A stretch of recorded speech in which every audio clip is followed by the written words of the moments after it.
između dozvoljene upotrebe sredstava prinude i nedozvoljene upotrebe sredstava prinude, odnosno do prekoračenja ovlašćenja, veoma je tanka granica.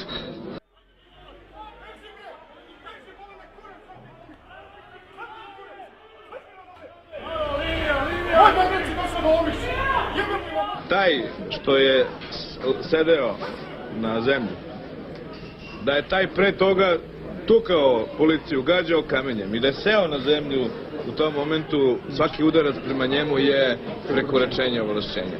Pazi, to je zadatak. Do kraja mog mandata mora da dobiješ ćerku.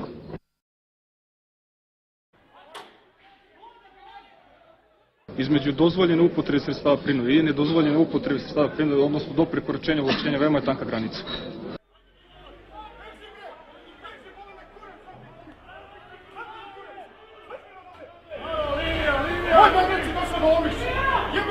Taj što je sedeo na zemlji, da je taj pre toga tukao policiju, gađao kamenjem i da je seo na zemlju u tom momentu, svaki udarac prema njemu je prekoračenje ovlašćenja.